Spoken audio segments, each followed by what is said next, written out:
Hello, in this presentation we will be talking about the elasticity of demand. We're going to take a look at our familiar graph here where we have price on the vertical axis, quantity on the horizontal axis. We have the upward sloping supply curve, downward sloping demand curve, equilibrium at the middle. We will now be concentrating on demand again, specifically concentrating on how reactive demand is, quantity will be to a change in price. So we know that demand is going to be downward sloping. That makes sense, meaning that as the price goes up, demand goes down. As the price goes down, demand goes up. That makes sense. The question is, a change in price will cause how much of an effect on the quantity? That's going to be the question here. So we know we've established a downward sloping curve. Now we want to know what that relation is going to be between price and quantity. And in terms of doing that, we have our term elastic and the term inelastic. And yeah, we can compare that kind of to like a rubber band. So if we say I have a rubber band here, if we put a little force on the rubber band and the rubber band changes a lot, then we're going to say the rubber band is more elastic.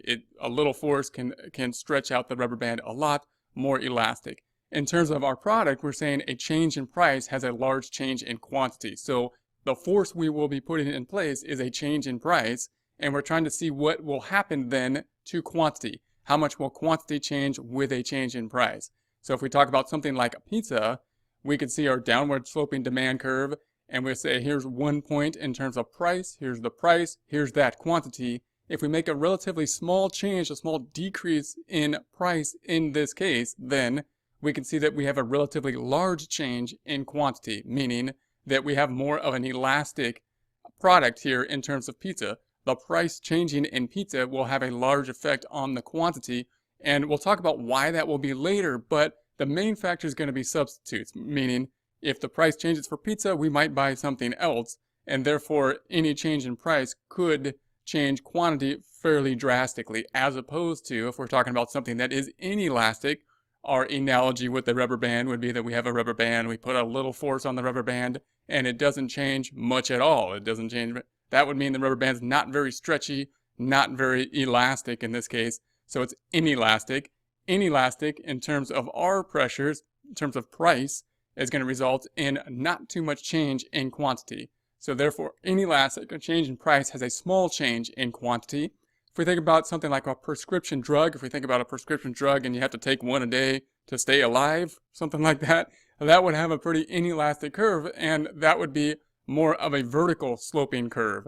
Why? Because if we think of a price here, then and we change the price a little bit, then we're going to have a very small change in quantity. So that small change in price didn't change the quantity much, and that's going to be an inelastic demand curve. So we can see that the elastic demand curve then is going to be more horizontal, and the inelastic demand curve is going to be more vertical. Now, of course, when we look at that, you're probably thinking the slope of the line. When we calculate demand, the elasticity later, we will see that it's kind of related to the slope of the line, but it's not exactly the slope of the line. But when you look at it graphically, if you're looking at two demand curves, the one that's going to be flatter at this point where they cross, and the one that's going to be more vertical, the flatter one is more elastic, in this case the pizza. The more vertical one is going to be the one that's going to be more inelastic, in this case the prescription drugs, where we have to take one a day. Now, what's the cause of this? The major cause is going to be the idea of substitutes. Are there substitutes for the product? When we think about pizza, we have a lot of substitutes. We can buy a burger, we can buy some tacos. We have other things we can purchase if the price goes up, and therefore we have the demand here being pizza is going to be more elastic. If on the other hand we're talking about prescription drugs, and that's the only one out there, then there aren't any substitutes. So if the price goes up, we're still going to have to buy those prescription drugs in that case. The other is going to be time horizon. So why is it that we're going to have elasticity? We're going to explain elasticity mainly with substitutes. A couple other things that will be factors and kind of their variations on the idea of substitutes. For example, if we're talking about oil being used in gas being in cars, if the price of oil goes up, then the short term isn't going to change much. Our short term demand is going to be more inelastic because we're still going to have to drive to work. We're still going to have to consume the same amount of gas for pretty much as we had before. But the long term is going to be more more elastic, and that's going to be because in the long term there's more substitutes. In the long term, we can buy a smaller car. We can change our driving behavior. We might have a shorter commute or look for a job closer to home, and we might look for alternative energy as the price changes in the long term.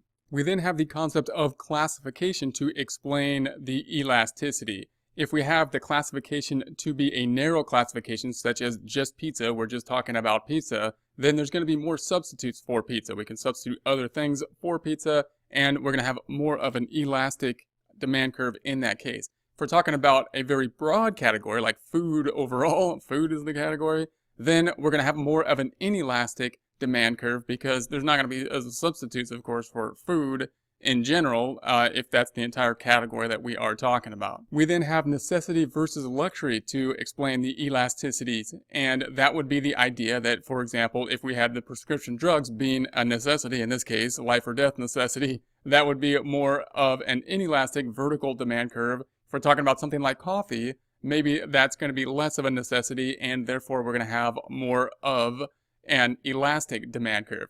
Now, note that necessity, when we talk about necessity, we don't really mean life or death necessity, like we need water and these types of things. What we're really talking about is the necessity as defined by the particular individual. So some people, for example, might say that coffee is a necessity in relation to something else.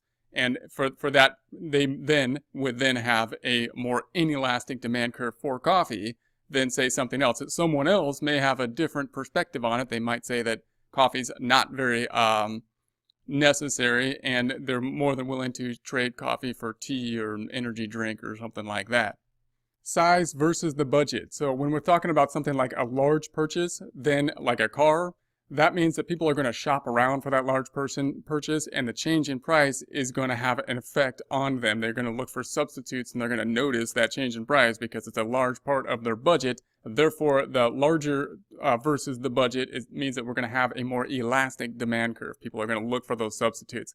On the other hand, if we have something that's going to be very small compared to our budget, coffee, for example, might be an item where if there's a change in coffee price, maybe it's not a big part of our budget, we just buy the coffee anyways, and we might have a more inelastic demand. Now, we could take that a step further. If we're talking about something like paper clips, then the price of paper clips could double probably, and we wouldn't even notice. We'd need paper clips, we'd go buy paper clips, whatever the price is, we'd probably pay it, and that means that we're going to have a more inelastic demand curve because the change in price probably isn't something we're really even taking into consideration, as opposed to when we're talking about something large like a car, change in price, something we will notice and probably shop around if there's a big change in it.